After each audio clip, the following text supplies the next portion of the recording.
Patrice, comment ça va aujourd'hui? Ça va très bien, je te remercie Christelle. Je vais essayer d'être plus stable. Voilà, on fait de tenir le téléphone. Est-ce que là tu sais où regarder? Je crois que c'est C'est le là. petit point là, c'est ça. C'est Très ça. bien. Ok. Bon, t'as bonne mine, hein? Merci. Un peu blanc quand même parce que j'ai passé mes 2 mois d'été dans ma chambre, mais ça va. T'as manqué un peu de rayon de soleil cette année, C'est hein? ça, j'ai manqué un peu d'UVA et d'UVB. Bon, bientôt la fin de ce lit, de cette chambre. Il y en a encore pour un moment. Il y a l'opération au mois de novembre, c'est ça? C'est ça, l'opération est prévue pour le 14 novembre et j'en aurai pour 6 mois. 6 mois. Ça paraît 6 long, hein? semaines. 6 6 semaines semaines, voilà, 6 semaines. de rééducation, De convalescence où je pourrais convalescence. pas trop. Je serai dans un centre de rééducation, mais je pourrais pas faire trop de rééducation. D'accord. Et pendant les 6 semaines, tu vas devoir rester allongé encore ou tu vas pouvoir déjà un petit peu être en fauteuil et te déplacer? Non, fauteuil non, mais là-bas ils sont équipés de brancards où je pourrais me mettre sur le ventre dessus et donc du coup bouger un petit peu. C'est-à-dire que le brancard, on peut le mettre à un moment donné près d'une fenêtre pour prendre le soleil. Je pourrais même aller dans le jardin. Avec le brancard, tu vas pouvoir aller dans le jardin prendre l'air, Si j'ai assez de force, oui, si c'est tu as assez de possible. force. Voilà. Donc, C'est bon pour le moral, ça, de savoir qu'il y a un brancard qui, à un moment donné, pourra aller dans le jardin pour prendre le soleil. oui, parce que on arrive à un moment où chaque chose s'apprécie. Donc le simple fait de pouvoir aller dehors, de sentir les rayons du soleil sur ma peau, ça va être ouais, très, je vais dire jouissif, mais en tout cas, ça va faire du bien au moral, ouais. Mm. Ouais. Merci pour ce partage parce que on est là, on est dans notre conscience ordinaire, quand on est valide, qu'on gambade à droite, à gauche, la course contre la montre, sans plus prendre conscience des oiseaux qui volent dans le ciel, du soleil qui brille, comme si c'était normal et comme si c'était un dû. Mais j'étais aussi comme ça, aussi. C'est que avant d'être immobilisé depuis 3 mois dans ma chambre, comme tout le monde, je vaquais à mes occupations, j'étais dans l'euphorie de l'action, et moi aussi, ben, il y a beaucoup de choses que je n'appréciais pas à sa juste valeur. Donc je pense que pendant quelques temps, je vais re-apprécier les choses. J'espère à la juste mesure quoi, de ce qu'elles sont. C'est vrai qu'on ne se rend pas compte, et même moi le premier, parce que quand j'ai eu mon accident, que je me suis retrouvé tétraplégique, ben, des fois le simple fait d'aller à la mer, parce que je suis resté 7 ans sans aller à la mer, donc c'était quelque chose d'appréciable. Et puis après, quand on prend l'habitude de retourner à la mer tous les étés, bon, ben, je vais à Marseille, je vais à la mer, donc c'est quelque chose de banal. Voilà. Donc en fait, c'est quand on perd quelque chose qu'on se rend compte de l'importance que ça avait et comme c'est bon de pouvoir, voilà, d'apprécier la chose, de pouvoir la faire. Mais ça dure pas éternellement, quoi. Je pense que dans un an, je suis pas sûr d'apprécier le soleil autant, enfin, ne serait-ce que le vent sur ma peau. Si dans un an, j'apprécierais autant que dans 2 mois quand je ferai mes premières sorties, quoi. Tu veux dire par là que des fois, c'était un peu de grâce, de conscience qui s'éveille à nous, de la beauté de ce monde, de la valeur que ça a. Je pensais à une femme qui avait un cancer là, qui était en phase terminale et qui a écrit voir les fleurs pour la dernière fois. C'était un printemps. Elle avait les fleurs dans son jardin qui poussaient. Ça y est, c'était la dernière fois qu'elle les voyait. C'était comme si elle les voyait pour la première fois. Est-ce que tu dis là aussi qu'effectivement, tant que cette vie nous est, qu'on est dans la croyance qu'elle nous est acquise, finalement, on ne se rend pas compte du précieux et du beau qu'on a autour de nous et qu'il faut à un moment donné pouvoir prendre conscience de notre propre finitude ou de notre vulnérabilité ou de notre manque de mobilité pour pouvoir vraiment savourer les choses. C'est ça, c'est quand on se rend compte qu'on va perdre la chose, ou quand on l'a perdue, ou qu'on se rend compte de la valeur des choses, combien les choses sont importantes. Mais cet état, on le perd vite aussi. Et oui, c'est ce que tu dis, c'est-à-dire que c'est pas parce que tu le goûtes à un moment donné plus consciemment que cette conscience va rester. Tu vas revenir en conscience ordinaire dès que tu pourras à nouveau aller gambader avec ton fauteuil dans les rues marseillaises, c'est C'est ça? ça. Il y a des enseignements bouddhistes, enfin, entre autres, qui disent savourer la vie comme si c'était la dernière. Alors oui, on peut le faire, un jour, 2 jours, 3 jours, mais je ne vais pas dire que c'est impossible, mais en tout cas c'est très difficile de pouvoir apprécier chaque journée comme si c'était la dernière. Parce qu'on est pris par nos occupations, par nos pensées, par nos obligations aussi consommées. Et puis, on n'est pas là. On est dans le passé, on est dans le futur, on est On n'est pas dans le ailleurs, présent. mais on n'est Ouais. pas ici. Et est-ce que c'est pas ça aussi l'expérience qu'ont eu des gens quand on parle d'expérience de mort imminente? Tu sais, il y a des personnes, on les voit complètement après, ils changent de vie. Ils sont plus proches de leurs proches, ils changent de métier parfois, ils peuvent plus faire quelque chose qui n'a plus de sens pour eux. Ils acceptent de gagner moins d'argent pour être sur un rythme de vie qui leur convient mieux.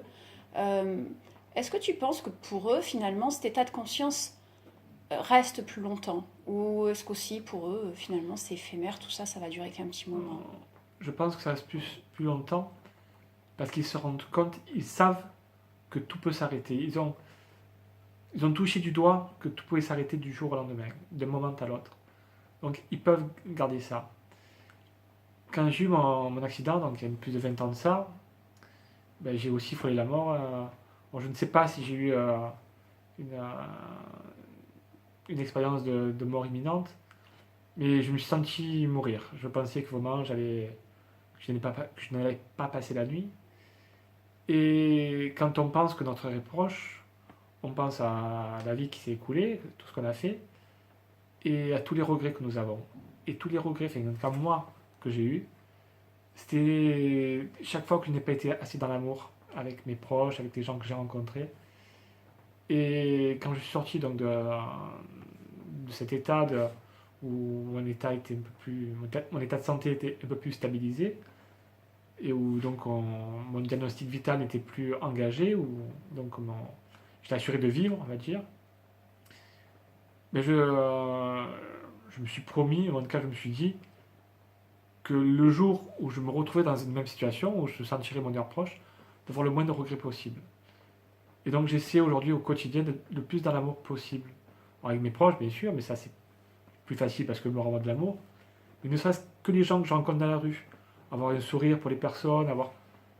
Voilà, c'est... Et aujourd'hui, ben, le but c'est d'être le plus heureux possible, mais surtout ben, de rendre aussi les gens le plus heureux possible. Moi, ce que j'aimerais dans l'absolu, c'est que les gens que je croise ben, soient plus heureux après m'avoir rencontré qu'avant, quoi. Ça, c'est peut-être un petit peu présomptueux, mais voilà. C'est ce que j'aimerais, pouvoir impacter le monde, en tout cas avec ça, voilà, à contribuer à un meilleur état du monde dans lequel on vit aujourd'hui. Bah écoute, moi j'ai envie de te partager que t'avoir rencontré, ça a modifié ma vision de la vie. Et j'en parle souvent avec nos proches, les gens qui te connaissent. T'es pour nous une sorte de leçon de vie quotidienne dans le fait de pas être dans la plainte de ton état, d'avoir, je dirais, cet élan de vie qui continue avec le handicap, avec le fauteuil, avec la dépendance aux autres pour certains gestes du quotidien. Et, euh, et pour moi et pour d'autres personnes, dans ce qu'on échange, c'est quelque chose où ça nous permet des fois de relativiser un peu nos petits bobos du jour, notre bobologie habituelle, nos plaintes, nos gna-gna. Et je sais que j'ai beaucoup de gratitude pour toi et beaucoup de joie à chaque fois à te voir, à partager avec toi. euh, Parce que j'en repars en tout cas personnellement souriante, rechargée. Et surtout chargée d'affection aussi, j'ai envie de te dire. Voilà. Et c'est quelque chose qui, du coup, est extrêmement présent en toi, cette affection que tu donnes à chacun, ce temps de parole, ce temps d'écoute. En tout cas, c'est très doux. J'ai envie de te dire ça. Il m'arrive encore de me plaindre, hein. Je ne suis pas non plus le Dalai Lama. Parce que voilà, quand la chose arrive, ne serait-ce que la semaine dernière, ça fait 3 semaines que je suis sur mon lit, sans pouvoir trop bouger. Donc oui, il y a un moment où ben, j'ai ce coup de mou, comme tout le monde. Mais après, j'essaie de... Enfin, que j'essaie, enfin, on va dire que je prends du recul par rapport à ça, et je vois d'où je viens.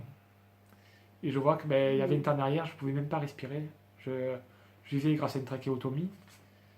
Donc il m'arrive aujourd'hui, des fois, alors pas tous les jours, mais de temps en temps, de prendre conscience de ma respiration et de remercier rien que respirer.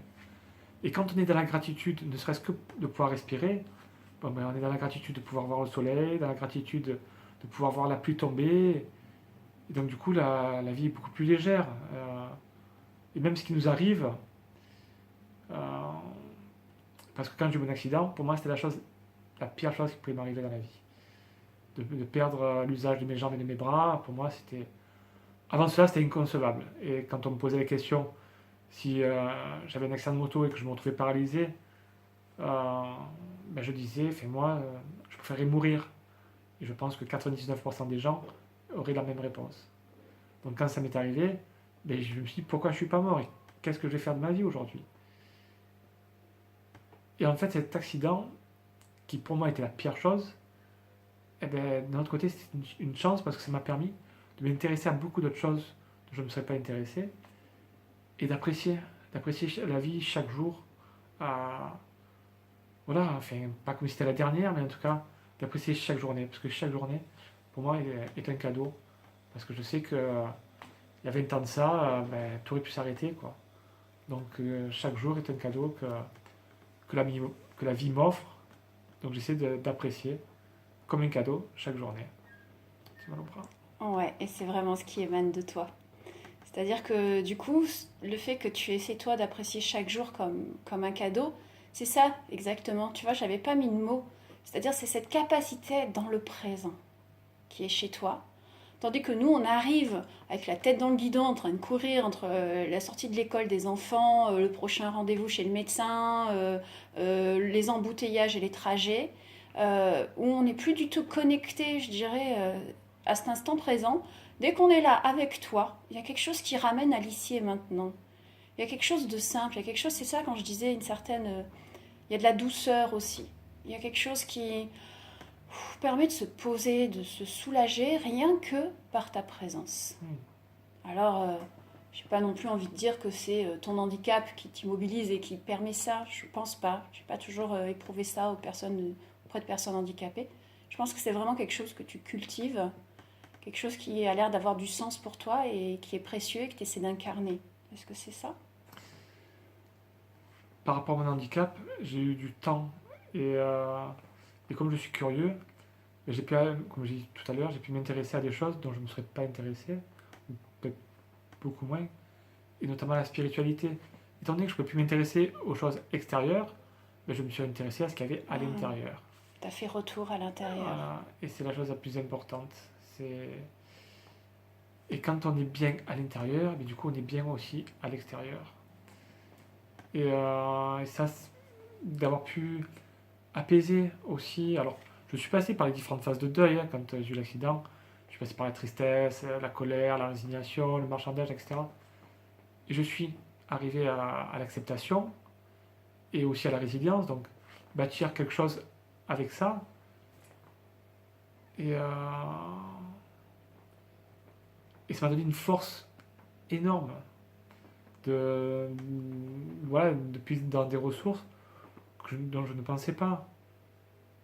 Et donc du coup, aujourd'hui, j'ai une certaine stabilité, qui est due à mon parcours. Et je me suis rendu compte que rien n'était grave. Voilà. Rien Même s'il y en a qui pensent que la mort peut être grave, même ça, après c'est triste pour ceux qui restent. Mais c'est très épicurien ce que tu dis. La mort n'est rien pour nous, disait Épicure. Elle est dure effectivement pour ceux qui restent, mais pas pour celui qui part. Après, la chose qui m'aide aussi, c'est que je crois à la réincarnation. Donc je me dis, il y en aura d'autres. Je me dis, c'est pas la dernière. Moi, ça m'aide pas, la réincarnation. J'ai plutôt envie de me dire, non, c'est bon, c'est assez compliqué comme ça. J'ai envie d'une paix éternelle, parfois. Là aussi, qu'on ne se rend pas compte, c'est de la chance qu'on a de vivre à notre époque. Ah oui, ça, tout le monde se plaint et il y a une grande croyance sociétale que c'était mieux avant. T'es pas d'accord, toi, avec ça? Nous sommes le 28 octobre, non pas le 24 octobre. 2018. Donc il y a 100 ans de ça, jour pour jour, on était encore en pleine Première Guerre mondiale. Ouais. Avec des millions de morts. Et donc je pense pas que ces personnes-là, avec des pénuries d'alimentation, donc aujourd'hui, grâce au téléphone portable, on peut appeler n'importe qui sur Terre, enfin presque, instantanément. Aujourd'hui, la Terre est devenue un village, c'est qu'on peut aller à l'autre bout de la Terre en 24 heures. Et 24 heures, c'est le plus long voyage qu'on peut avoir. On a de l'information à outrance. On a une profusion de produits qui viennent. On veut manger des bananes, on mange des bananes, on veut manger du chocolat, on mange du chocolat. On a tout à profusion. On a la santé aussi aujourd'hui. On a une blessure. Notre système de santé peut nous rétablir de ça. Je veux dire, il y a 100 ans de ça, enfin, on a vu des fractures. Je sais pas la proportion, mais je veux dire peut-être une fois sur deux, on nous coupait la jambe, quoi. Alors qu'aujourd'hui, on a un confort de vie, l'électricité, L'eau chaude. l'eau chaude, L'eau courante. l'eau courante. En Occident, on ne se rend pas compte de la chance qu'on a. Dans le monde, il y a une personne sur quatre qui n'a pas d'électricité. Il y a une personne sur deux qui n'a pas l'eau courante. Et encore moins l'eau potable. On a aucune tout conscience ça, de tout ça. tout ce confort. On a tous les habits qu'on veut. Enfin, quand on est habillé, la plupart on a chez un lit, on a tout ce fait. La plupart des gens ont un lit confortable, un toit. C'est ça. Et on n'apprécie plus. On n'apprécie plus tout ce qu'on a. Et je trouve ça dommage. Donc c'est vrai que moi je commence mes journées par apprécier d'être là. Voilà. Et rien que ça, du coup, la journée est plus douce, quoi. Donc après la journée qui pleuve, qui vente, qui neige, qui grêle, ça va. Même si la grêle est désagréable, ça va. On peut aussi apprécier qui grêle. Voilà, il y a un proverbe qui dit ne pas attendre que l'orage cesse pour être heureux, mais apprendre à danser sous la pluie. C'est ça, la vie, c'est aussi apprendre à être joyeux malgré les intempéries. C'est ça. Après, il y a des moments qui sont plus difficiles que d'autres. Il y a un an de ça, j'ai perdu mon parrain qui est décédé. Mais j'étais profondément triste, affecté par ça. Je me suis pas dit non, ça va, tout va bien. Non, il y a des moments aussi où j'ai des émotions désagréables. Et bien sûr, on est des êtres humains, on ne sommes pas des robots. Donc on peut avoir des émotions désagréables, mais juste les accueillir et ne pas les garder, ne pas s'y accrocher. C'est ça. Donc c'est ce que j'essaie de faire, de ne pas garder une émotion. Et comme un enfant il peut passer de pleurs au rire en 10 secondes, quoi. Et c'est ça, c'est aller avec le courant de la vie. Pleurer quand il y a matière à pleurer, et puis rire quand il y a matière à rire. C'est essayer de se raconter des histoires dans la tête, dramatiques, tragiques. Quand tu dis ça, pour toi, est-ce que ça serait ne pas rajouter de la souffrance à la douleur, finalement? C'est déjà assez d'avoir une perte, de pleurer, d'être affecté par ça. Et quand tu dis ne pas rester accroché avec, ça veut dire ne pas rester crispé là-dessus, à se raconter une histoire désespérante. De toute façon, pour moi, tout est une question de point de vue. Ce qu'on se raconte, de croyances. Il y a des fois des personnes qu'on pleure, mais si on se rappelle bien notre relation avec la personne, tout n'était pas rose avec elle. Peut-être qu'on se disputait une fois par semaine avec elle, des fois plus. Donc, je ne vais pas dire que c'était un soulagement qu'elle soit morte, mais des fois, on idéalise la personne une fois qu'elle est morte. En disant, voilà, elle me manque, tout ça. Mais si elle revenait, oui, au début, on serait content. Mais peut-être qu'au bout de 6 mois, on recommencera à gueuler, quand on ira nous casser les pieds. Elle nous insupporterait sur certains points. Donc, se dire aussi que la personne qui est décédée, elle nous manque sur certains points, mais sur certains points, non, ne nous manque pas. Donc, ne pas fantasmer non plus la perte de la personne. Ne pas rentrer dans un processus d'idéalisation qui creuserait encore, je dirais, un gouffre intérieur de peine ou quoi que ce soit, comme si cette relation était une sorte de relation absolue dans notre vie, alors qu'elle n'a jamais été. C'est ça. Elle était ambivalente, comme n'importe quelle relation. C'est ça. Avec ses bonnes et ses moins bonnes choses. Voilà. Et aussi, pour accepter aussi que la personne ne soit plus là, accepter la mort, c'est aussi accepter la vie, parce que ça en fait partie. Et on se sent tellement plus léger quand on accepte. C'est une sorte de détente quand tu dis léger? Oui, parce que l'énergie que l'on consomme, qu'on utilise pour... du coup, le fait de ne plus être dans cette colère, dans cette rancœur, dans cette tristesse, on peut utiliser la vie à être créatif sur d'autres choses. Voilà. Et puis on est plus fait, oui, on est plus détendu quoi, avec ça. Plus disponible C'est finalement. ça, quand on laisse passer cette tristesse, quand on s'y accroche pas. Ah, donc quand tu dis ça, c'est que c'est ok qu'elle passe, comme si quelque chose nous traversait. La tristesse est là. Il n'y a pas de maîtrise ou de contrôle sur elle. Elle est accueillie. Mm. Et ensuite, on s'y accroche pas non plus, on reste C'est pas ça. avec, on la laisse juste passer. C'est ça. C'est juste une émotion qui nous traverse. C'est ça que tu veux dire? C'est ça, c'est dire, cette tristesse, elle est là parce qu'est-ce qu'elle va me dire? C'est la connexion que j'ai perdue avec la personne. Ouais. Donc cette tristesse est due, est difficile et désagréable. Et elle est à la hauteur du manque que nous avons de la personne. Une fois qu'on arrive à se relier au besoin qui n'est pas satisfait, alors ça n'emmènera pas la personne.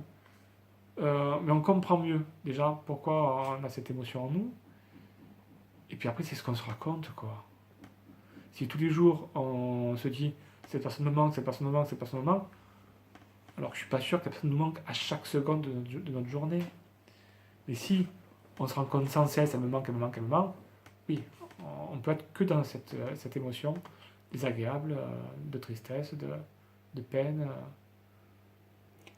Voilà. C'est une sorte de vigilance sur soi, en fait, de l'histoire qu'on se raconte dans la tête.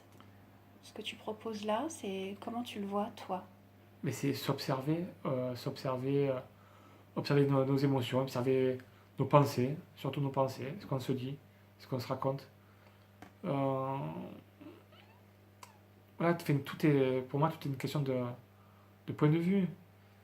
C'est vrai que le fait de croire à la spiritualité, donc qu'il existe autre chose que la matière, qu'il y a l'esprit, et que l'esprit ne meurt pas, qu'il est immortel, et que donc qu'après la mort d'une personne, son esprit perdure, oui, moi ça me donne de la légèreté, parce que je me dis, elle est toujours là. Enfin, en tout cas, son être profond, lui, est toujours là, il continue à vivre. Donc c'est peut-être pas la même perte qu'une personne qui ne croit pas en l'esprit et qui pense que voilà, que tout s'est arrêté, qu'il n'y a... Ouais, une fin ça. totale, néant, le noir et le plus rien après. Mais en même temps, moi je constate que même si on n'a pas une foi ni en un au-delà, ni, je dirais, à une forme d'énergie qui continuerait de circuler et d'être là parmi nous au-delà de la mort, il reste le souvenir quand même aussi dans nos cœurs. C'est-à-dire que finalement, la personne, avec ses qualités, ses défauts, ce qui nous agaçait et ce qu'on aimait, elle reste aussi vivante à l'intérieur de nous. Et que ça ne meurt pas tant que nous, on ne meurt pas quelque part, le souvenir de l'autre aussi. Oui. Ça me réjouit, moi. Les gens continuent à vivre dans les souvenirs de chacun. Oui. Et qu'est-ce que je voulais dire? J'ai perdu le fil. On va arrêter là. Je te